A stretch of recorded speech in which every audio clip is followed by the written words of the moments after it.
நீங்கள்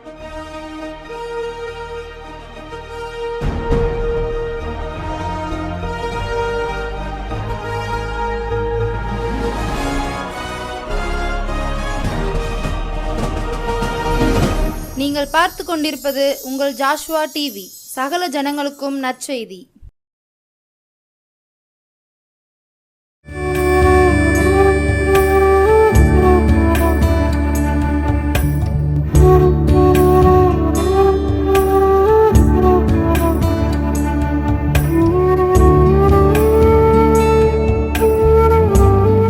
thank you Lord. பரிசுத்த பிதாவே நன்றி சொல்கிறேன். சர்வவல்லவரே கோடி ஸ்தோத்திரங்களப்பா. இந்த நல்ல நேரத்துக்காக நன்றி சொல்கிறேன். கிருபை தாங்கிட்ட அடிமையை மறைத்து பேசுங்க. இயேசுவே நாமத்தில் ஜெபிக்கிறோம் நல்ல பிதாவே, ஆமென். அன்பான ஜோசுவா டிவி நேயர்களுக்கு இயேசுவே நாமத்திலே நன்றி சொல்கிறேன். ஆண்டவருடைய கரம் நம்மோடு கூட இருந்து இம்மட்டும் வழிநடத்தி பாதுகாத்து வருகிறார். இனியும் நம்மை நடத்தி கிருபையாய் நடத்த வல்லவராக இருக்கிறார். ஜெபத்தோடு செய்தி கேளுங்க. கர்த்தர் உங்களுக்கு ஆசீர்வாதமாக்கி தருவார். Thank you Jesus. அற்றுமையத்தேற்றுமையாறுதலின் நாயகரே, அற்றுமையத்தேற்றுமையாறுதலின் நாயகரே, அன்பில்ல உலகினிலே அன்புள்ள இரட்சகரே, அன்பில்ல உலகினிலே அன்புள்ள இரட்சகரே. எத்தனை சோதனைகள் எத்தனையோ வேதனைகள், எத்தனை சோதனைகள் எத்தனையோ வேதனைகள், அத்தனையும் சகித்திட பலந்தந்த ராஜாவே, அத்தனையும் சகித்திட பலந்தந்த ராஜாவே. ஆற்றுமைய தேற்றுமையா ஆறுதலின் நாயகரே, ஆற்றுமைய தேற்றுமையா ஆறுதலின் நாயகரே, அன்பில்ல உலகினிலே அன்புள்ள இரட்சகரே, அன்பில்ல உலகினிலே அன்புள்ள இரட்சகரே. அன்பு நம்முடைய அன்புள்ள தெய்வம். எத்தனை பாடுகள், எத்தனை பிரச்சனைகள், எத்தனை நிந்தைகள், எத்தனை அவமானங்கள் வந்தாலும் அது எல்லாம் சகிக்கக்கூடிய பலனை தந்து நம்மை நடத்துகிற தேவனாய் இருக்கிறார் நம்முடைய ஆண்டவர். சர்வ வல்லமுள்ள தேவன். பாருங்கள், ரோமருக்கு எழுதின 8வது நிருபம் 36 வசனம் இப்படியாக சொல்லப்பட்டிருக்கிறது. கிறிஸ்துவின் அன்பை விட்டு நம்மை பிரிப்பவன் யார்? இயேசு கிறிஸ்துவுடைய அன்பை விட்டு யாருமே பிரிக்க முடியாது. உபத்திரவமோ, வியாகுலமோ, துன்பமோ, பசியோ, நிர்வாணமோ, நாசமோசமோ, பட்டயமோ, இவை எல்லாவற்றிலேயும் நம்மில் அன்பு கூறுகிறவர்களாலே முற்றிலும் ஜெயம் கொள்ளுகிறவர்களாய் இருக்கிறோமே. நம்மில் அன்பு கூறுகிற தெய்வம் கிறிஸ்துவின் அன்பை விட்டு நம்மை பிரிக்கவே முடியாது, பிரிக்கவே மாட்டார். நம்மை பிரிக்காத தெய்வம் நம்மோடு கூட இருந்து நம்முடைய காரியங்கள் எல்லாம் கைகூடியற பண்ணி அவர் நடத்துகிற தெய்வமாய் இருக்கிறார். பாருங்கள், அதனால் கிறிஸ்துவின் அன்பை விட்டு நம்ம யாருமே பிரிக்க முடியாது. ஆண்டவர் நம்மோடு கூட இருந்து செய்ய காரியம் பயங்கரமாக இருக்கும். பயங்கரமான காரியத்தை செய்வார். இதோடு நம்ம குடும்பம் அழிஞ்சிருமோ, இவ்வளோ பெரிய பிரச்சனை வந்துட்ட, எப்படி இதில் இருந்து தலை நீட்டி எழும்ப, எப்படி இந்த காரியங்களை சமாளிக்க, எப்படி இந்த பிள்ளைகளெல்லாம் வளர்க்க, இதுக்கெல்லாம் என்ன காசுக்கு என்ன செய்வேன் அப்படின்னு சொல்லி பலவிதமான பிரச்சனையோடு கூட இருக்கிறோம். அன்பு பிள்ளைகளே, இந்த பொல்லாத உலகத்தில் இருக்கிறோம். பொல்லாத உலகத்தில் பிள்ளைகளை வளர்க்க, பேரம்பத்தி வளர்க்க, மற்ற காரியங்கள், குடும்ப காரியங்கள்லாம் சில சமயத்தில் நம்ம குடும்பத்தில் தலைமையில் பெரிய பாறை இந்த மாதிரி இருக்கும். இதெல்லாம் எப்படி சமாளிக்க, இதெல்லாம் எப்படி நடத்த அப்படி சொல்லி. ஆனால் ஆண்டவராய தெய்வம் அவருடைய அன்பு நம்ம மேலே இருக்கிறதுனால நமக்கு ஜெயத்தை கொடுக்குறாராம். அவர் நம்ம மேலே அன்பு வச்சதுனால தான் நம்ம ஜெயம் எடுக்க முடியும். இன்றைக்கி நிறைய உலகப்பரமான மக்கள் வாழ்க்கையிலும் பிரச்சனை வருகிறது. கர்த்தருடைய பிள்ளைகள், ரட்சிக்கப்பட்ட பிள்ளைகள், அபிஷேகம் பெற்ற பிள்ளைகள், ஊழியம் செய்கிற பிள்ளைகள் வாழ்க்கையிலும் பிரச்சனைகள் வருகிறது. இந்த உலகப்பரமாக இருக்கிற மக்கள் மத்தியிலும் மரணங்கள் நேரிடுகிறது. ரட்சிக்கப்பட்ட பிள்ளைகள், அபிஷேகம் பெற்ற பிள்ளைகள், ஊழியக்காரங்களோட வாழ்க்கையில் கூட மரணங்கள் நேரிடுகிறது. எப்போ என்ன நடக்கும்னு யாருக்கும் தெரியாது. அந்த மாதிரி உலகத்தில் நம்ம இருக்கிறோம். இந்த பொல்லாத உலகத்தில் இப்படிப்பட்ட காரியங்கள் இருந்து கர்த்தர் நமக்கு ஜெயம் கொடுக்கிறவராய் இருக்கிறார் என்று வசனம் சொல்கிறது. இவைகள் எல்லாவற்றிலையும் நம்மை அன்பு கூறுகிறவராலேயே முற்றிலும் ஜெயம் கொள்கிறோம். பாருங்க, கிறிஸ்துவின் அன்பை விட்டு நம்ம யாரும் பிரிக்க முடியாது. அந்த அன்பு நம்ம மேலே இருக்குது. ஏசப்பா நம்ம மேலே வச்ச அன்புனால எல்லாவற்றையும் நம்ம ஜெயம் கொள்கிறவர்களாக இருக்கோம். ஜெயம் கொண்டாதான் நம்ம பரலோக ராஜ்யம் போய் சேர முடியும். பாருங்கள், அவ்வளோ ஒரு காரியத்தை கர்த்தர் நமக்கு செய்கிறார். உபத்திரம் வந்தாலும் கூட, உபத்திரமோ வியாகுலம் அப்படின்னா எப்படி கஷ்டம் பாருங்கள். சோத்திரம், துன்பமோ பசியோ சாப்பிடக்கூட வழி இல்லாமல் இருந்தால் கூட, நிர்வாணமாக ட்ரெஸ் எடுக்கக்கூட வழி இல்லாமல் இருந்தால் கூட, அல்லேலூயா, நாசமோசமோ பிரைசலாட், பிறர் நமக்கு விரோதமாக பேசுகிற அநியாயமான வார்த்தைகள், பிறர் நமக்கு விரோதமாக செய்கிற துரோகங்கள், துன்பங்கள், இதெல்லாம் சகிக்கக்கூடாமல் இருக்கிறோம். அது இல்லை பட்டயமோ, ஒரு வேளை பட்டயத்துக்கு கூட வெட்டுக்கு வரலாம். அந்த மாதிரி போராட்டங்கள் வந்தாலும் கூட ஆண்டவர் சொல்லுகிறார், சோத்திரம், இவை எல்லாவற்றிலும் அல்லேலூயா, அந்த கிறிஸ்துவின் அன்பு நம்ம மேலே இருக்கிறதுனால யாரும் இயேசுவின் அன்பை விட்டு பிரிக்கவே முடியாது. நம்ம வாழ்க்கையில் ஒரு பிரச்சனை வந்துட்டுனா, ஒரு துன்பம் வந்துட்டுனா, மக்கள் என்ன சொல்லுவாங்க தெரியுமா? இதனால் பிரச்சனை வந்துட்டு இனிமே ஊழியம் செய்ய மாட்டாங்க அப்படின்னு சொல்லிலாம் மக்கள் பேசுவாங்க. அநியாயமாக பேச ஆரம்பிச்சிடுவாங்க. இவ்வளோ துரோகம் வந்திருக்கு, இவ்வளோ மரணம் வந்திருக்கு, இந்த குடும்பத்தில் இவ்வளோ பிரச்சனை இருக்குது, இவ்வளோ பாடு இருக்குது, இனி எங்கே ஊழியம் செய்வாங்க, இனி எங்கே இந்த பிரச்சனை கூட மற்றவங்களுக்கு அவங்க செய்தி சொல்லுவாங்க, மற்றவங்களுக்கு ஜெபிப்பாங்க, எப்படி இதோட அந்த குடும்பம் அழிஞ்சிரும் அப்படின்னு சொல்லிலாம் மக்கள் அப்படியே இடப்பட்டுட்டே இருப்பாங்க. ஆனால் ஆண்டவராய் தெய்வம் சொல்கிறா, நான் உன் கூட இருக்கிறேன், அந்த அன்பு உன் கூட இருக்கிறதுனால இவை எல்லாவற்றிலும் நீ ஜெயம் பெறுவாய், வெற்றி பெறுவாய் அப்படின்னு சொல்லி கர்த்தர் சொல்கிறார். ஜெயங்கொள்கிறவன் எவனோ அவனுக்கு வெண் வஸ்திரம் தரிக்கப்படும்.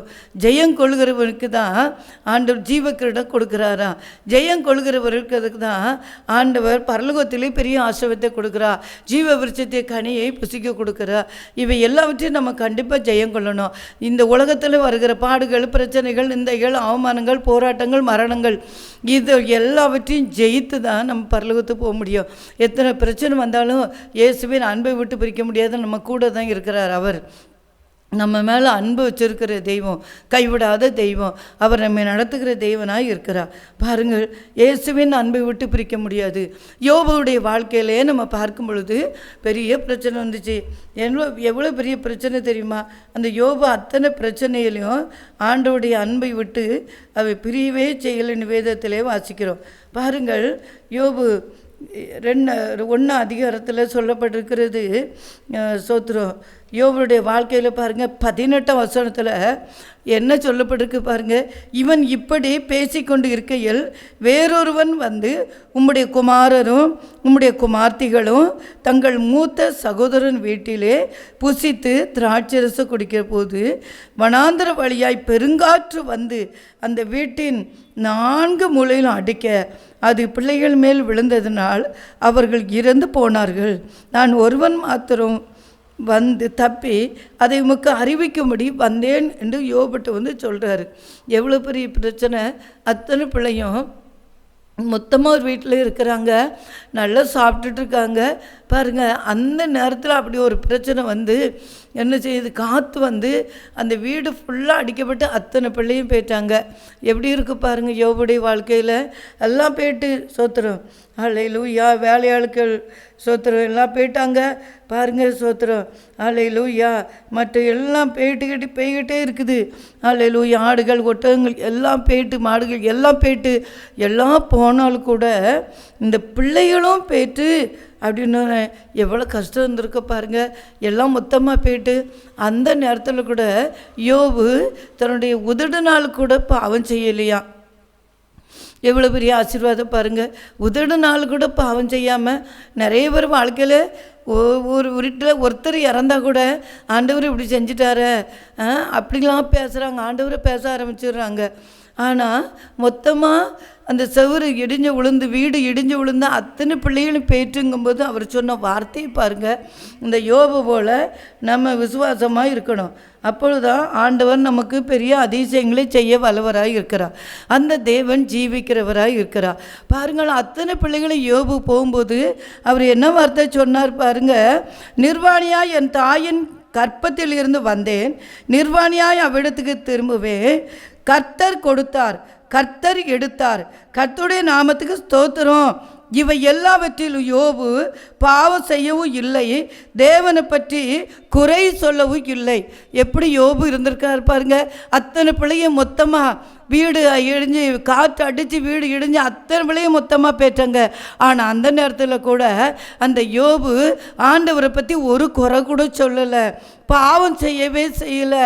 பாருங்கள், இன்றைக்கி உலகப்புறமாக இப்படி ஒரு சம்பவம் பிள்ளைகள்லாம் போயிட்டாங்கன்னா மக்கள்லாம் என்ன மாதிரி பேசுகிறாங்க பாருங்கள். இந்த யோபு போல கர்த்தருடைய பிள்ளைகளே, நம்ம ரட்சிக்கப்பட்ட பிள்ளைகள் அப்படி சொல்லணும், கர்த்தர் தந்தார், கர்த்தர் எடுத்தார், கர்த்தருடைய நாமத்துக்கு ஸ்தோத்திரம். எப்படி சொல்லியிருக்காரு பாருங்க. யோபு போல நம்ம சொல்ல முடியுமா? சொல்லணும் கண்டிப்பாக. ஏன்னா ஆண்டவருக்கு தந்த பிள்ளைகள் தானே, அவர் தந்த பிள்ளைகளை அவர் ஏற்ற நேரம் கொண்டு வராரு. நம்ம கேள்வி வைக்க தகுதியே இல்லை. எப்போ தந்தவர் தேவன், எப்போ எடுக்கிறதுக்கு அவருக்கு உரிமை இருக்குது. அதனால் அவர் எப்போ எடுத்துகிட்டு போனாலும் ஆண்டோட நாமத்துக்கு தோத்திரம் சொல்லிட்டு திரும்பவும் ஆண்டோடைய ஊழியத்தை தான் செய்யணும். ஆண்டவர் அப்படி தான் நம்மளை அபிஷேகம் பண்ணி வச்சிருக்கிறார். அந்த தேவன் ஜீவனுள்ளவர். அன்பு பிள்ளைகளே, எங்கள் சித்தி சோத்திரம் பயங்கர பிசாசினால் கஷ்டப்பட்டு இருந்தாங்க. எங்கள் சித்தி பார்வதி, எங்கள் சித்தப்பா பரமேஸ்வரன், 2 பேரும் இந்துக்கள் தான். எங்கள் சித்தி சாமி ஆடுவாங்க பாருங்கள். அவங்களுக்கு குழந்தைகள 3 குழந்தை வயிற்று வச்சு செத்து பிறந்துட்டு, ஆனாலும் சாமி ஆடிக்கிட்டே இருந்தாங்க. ஒரு நாள் நாங்கள் ஜெபிக்க பாட்டு படித்தோம். எங்கள் சர்ச்சில் இருந்து அல்லையிலும் நல்ல பாட்டு படித்து ஜெபிச்சு கொண்டே இருந்தோம். பாருங்கள், என்ன ஜெபம் பண்ணோம்?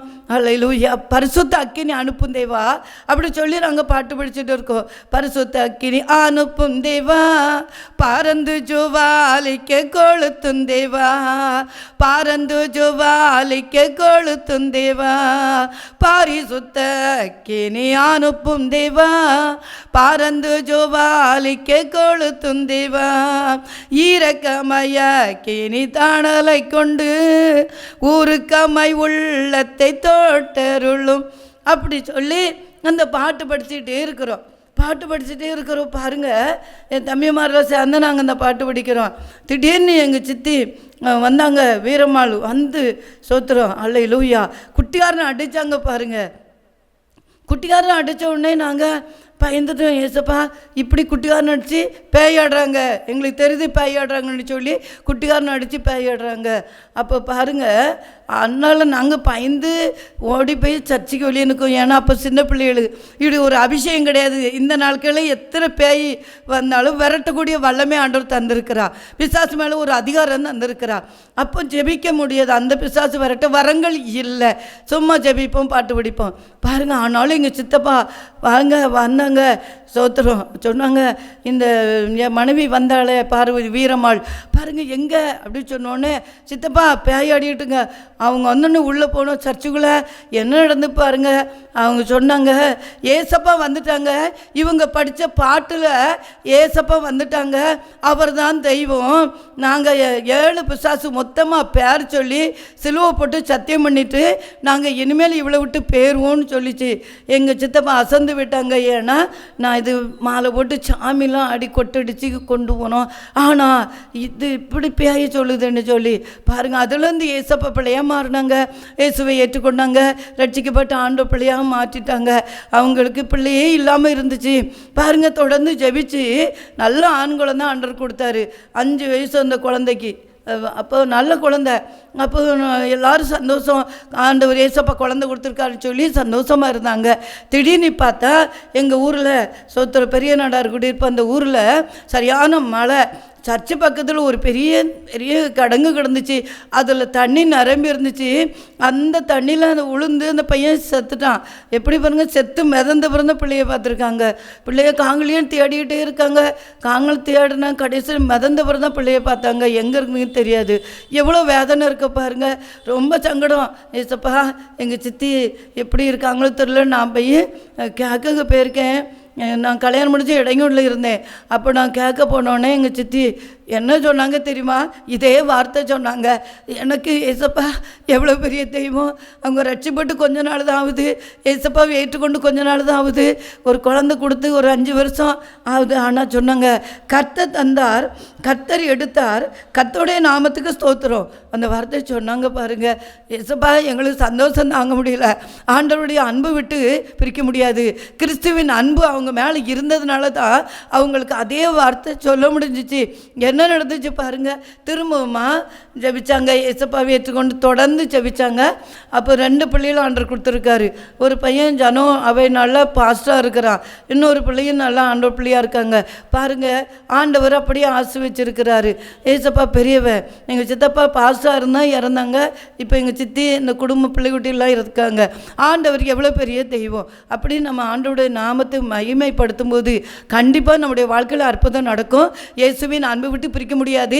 அன்பு பிள்ளைகளே, எத்தனை பிரச்சனை, எத்தனை நிந்தை, எத்தனை அவமானம், மரணம் வந்தால் கூட இயேசுவின் அன்பை விட்டு நம்ம பிரியாதபடி அவரோடு கூட இருந்தோம்னா திரும்ப எல்லாவற்றையும் இரட்டத்தனையாக பெற்றுக்கொள்வோம். ஆண்டவர் அதிசயம் செய்வார். யோபு இழந்து போன எல்லாவற்றையும் இரட்டத்தனையாக பெற்றுக்கொண்டா, இழந்து போன பிள்ளைகளை பெற்றுக்கொண்டா.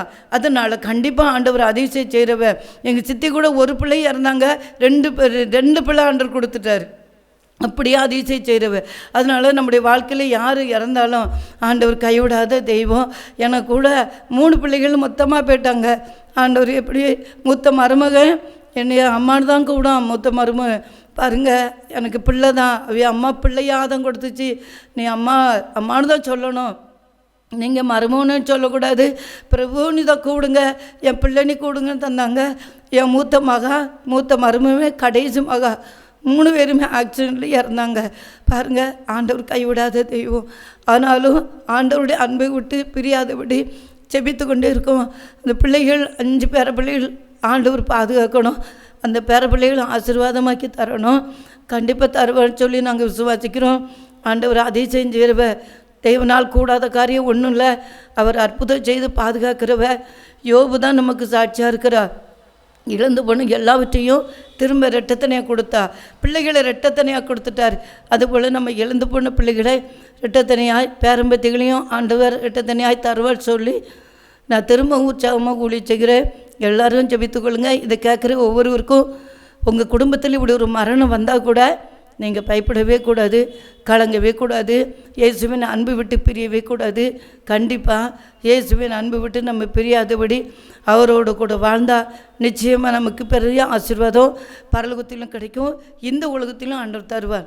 ஆண்டவர் அப்படி செய்வார் விசுவாசிக்கிறேன்.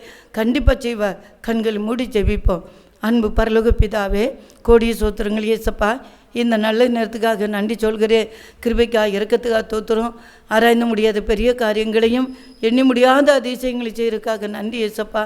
இந்த நாட்களையும் ஆண்டவருடைய கரம் கூட இருக்கிறதுக்காக நன்றி ஆண்டவரே. சொத்துரும் செய்தி கேட்குற பிள்ளைகளுக்கு எத்தனை பிரச்சனை, துன்பங்கள், அவமானங்கள், நிந்தைகள், வியாகுலங்கள், மரணம் வந்தால் கூட இயேசுவின் அன்பை விட்டு பிரியாதபடி பிள்ளைகளை பாதுகாத்து நடத்தும்படியாக ஜெபிக்கிறேன். யோபுக்கு ரெட்டத்தனையாக கொடுத்த தெய்வம் இந்த பிள்ளைகளுக்கு ரெட்டத்தனையாக கொடுங்கப்பா. யோபு எந்த விதத்திலும் ஆண்டவரை பற்றி குறை சொல்லவே செய்யலை.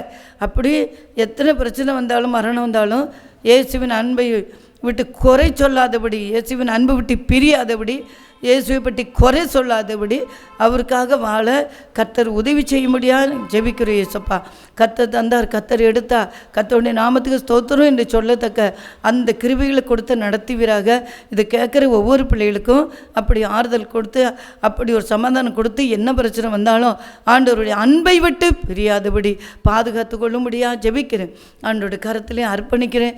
Thank you Jesus, thank you my lord, thank you my master, thank you my father, thank you my daddy. நன்றி சொல்கிறேன் ஏசப்பா. உங்கள் கரம் கூட இருக்கிறக்கா தோத்துறோம், அதிகம் செஞ்சிருக்கா ஸ்தோத்திரம். Thank you Jesus. கண்ணீரை துடைக்கிறதுக்காக நன்றி. ஹல்லேலூயா. தேங்க்யூ மைலா. கண்ணீரை துடைக்கிற, கரங்களை பிடிக்கிற, வேதனை அறிகிற, விடுதலை தருகிற, இன்று விடுதலை தருகிற. ஒன்று சேர்ந்து நான் துதிப்போம், சாத்தானை மிதிப்போம், தேசத்தை சுதந்தரிப்போம். பரலோக பிதாவே, அப்படியே பிள்ளைகளுக்கு கண்ணீரை காண்கிற தேவன், விடுதலை கொடுக்கிற தேவன், வெற்றியை கொடுக்கிற தேவன், ஜெயத்தை கொடுக்கிற தேவன். ஜெயக்கமிரமாக இயேசு பிள்ளைகளுக்கு அற்புதங்களை செய்ய முடியாது ஜெபிக்கிறப்பா. தன்னை இழந்தவர்களுக்கு திரும்ப இரட்டத்தனையாய் கொடுத்து ஆசீர்வதிக்க முடியாது ஜெபிக்கிறேன். ஆண்டவர் கரத்தில் அர்ப்பணிக்கிறேன். இயேசுவின் அன்பை விட்டு பிரிக்காதபடி யோபு எவ்வளோ தெளிவாக இருந்தாப்பா, அதே போல் பிள்ளைகளுக்கு தெளிவு கொடுத்து ஆசீர்வதிக்க முடியாது ஜெபிக்கிறேன். மனைவி கூட தேவனை தூசித்து ஜீவனை விடுன்னு சொன்னா, செத்து தோலைன்னு சொல்லிட்டா, நம்ம பாசையில் செத்து தோலை அப்படி சொன்னா. ஆனாலும் கூட அவர் இயேசுவின் அன்பை விட்டு பிரியலை. அதனால தான் ஆண்டவர் அப்படி ஆசீர்வதிச்சார். அன்பு பிள்ளைகளுக்கு அப்படி ஒரு கிருபை கொடுத்து நடத்த முடியாது ஜெபிக்கிறேன். யாரும் இயேசுவின் அன்பை விட்டு பிரியாதபடி எந்த பிரச்சனை வந்தாலும் இயேசுவுக்காக வைராக்கியமாக இருக்க உதவி செய்யுங்க இயேசப்பா. திரும்பவுமா ஊழியங்களை செய்ய உதவி செய்யுங்க. ஆண்டோட கரத்திலேயே அர்ப்பணிக்கிறேன். பரிசுத்தக்கரை தெய்வக்கரை கூட இருக்கட்டும். அதிசயங்களை செய்கிற தேவன் நடத்தும்படியாக ஜெபிக்கிறேன். Thank you Jesus, thank you my lord, thank you my master, thank you my father, thank you my daddy. நன்றி. அதிசயம் செய்யுங்க, பாதுகாத்துக்கொள், கிருபை தாங்கட்டும். இயேசுவின் நாமத்தில் ஜெபிக்கிறோம் நல்ல பிதாவே. ஆமென்.